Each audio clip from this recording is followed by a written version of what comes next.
Hi guys! So it's me again, ang inyong lingkod, Madam Ja. So guys, pakita ko lang sa inyo ang aking electrical bill. Ayan, kinuha ko na yan dyan sa aming mailbox dito sa condo unit na tinitirhan namin. So itong condo unit na to guys, sa amin na po ito.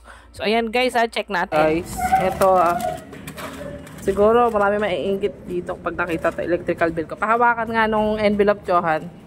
Pahawakan yung envelope, Mia. Hawakan mo. Hatake ko. Ayan. Yan. Walang labis, walang kulang, consumption. At tadan, zero.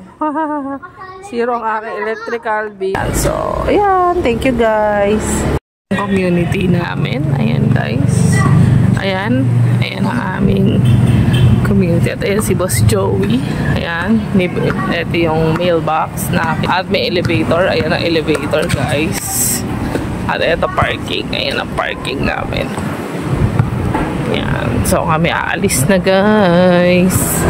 Alis na tayo. Punta tayo Lucky Chinatown. Manonood tayo ng Despicable Me 4. Yan. So yun lang guys.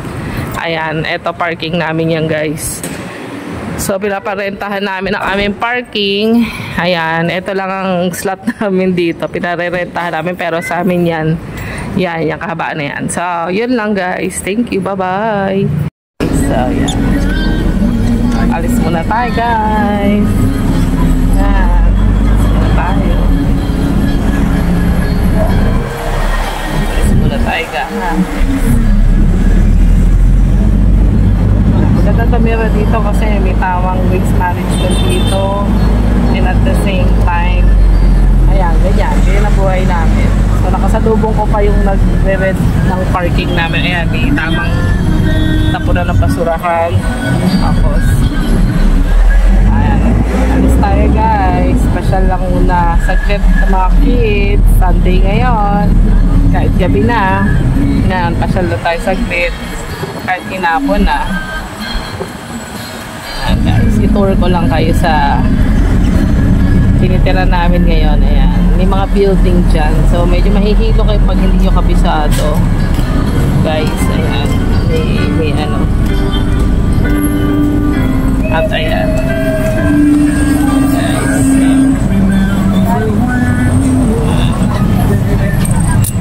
So, ayan. Dalawahan yan kasi meron din sa kabila. Ayan.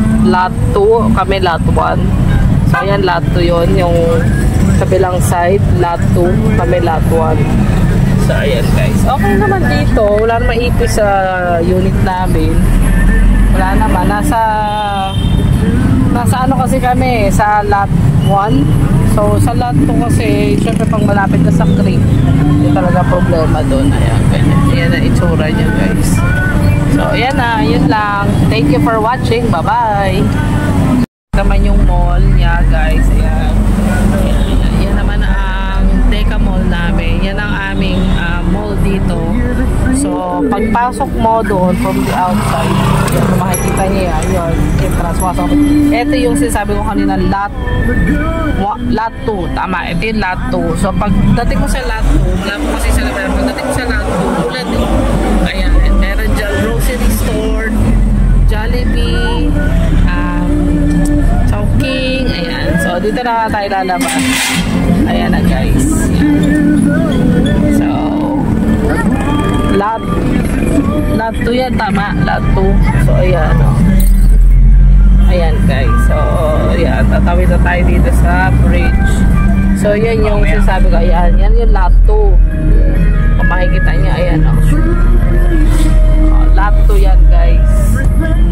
So, ayan lang. Pasyal na muna.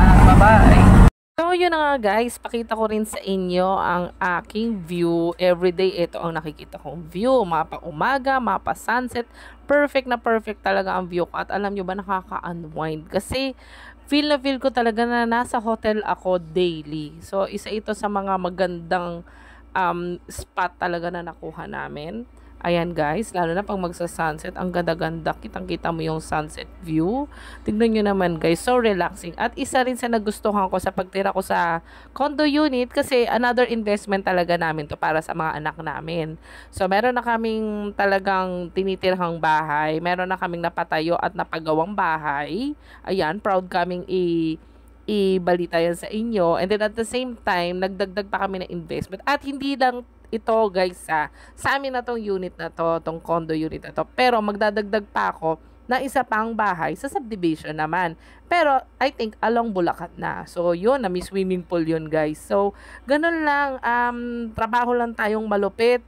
Kayod lang tayo ng mahigpit. Ayan, sipagan lang natin para sa mga anak natin yan, guys. Kasi wala namang imposible kay Lord.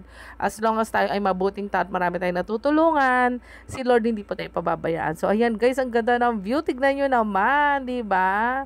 Sino ba naman ang hindi matutuwang tumira sa ganitong lugar? Isa pa, guys, napaka-homey at napaka-civilized ng mga kapitbahay namin dito. Kasi syempre kung ayaw nyo ng mga toxic na kapitbahay, syempre ito perfect talagang tumira rin sa ganitong environment. Kasi unang-una, maganda ang management dito. May proper waste management kami. So, isang factor din yun na syempre, most of the unit owners na nakatira dito ay may sasakyan. At yun, nag-invest nga rin kami na magkaroon ng sarili namin parking lot.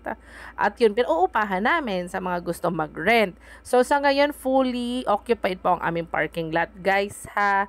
Kasi marami po talagang renter din po dito, lalo na sa building namin.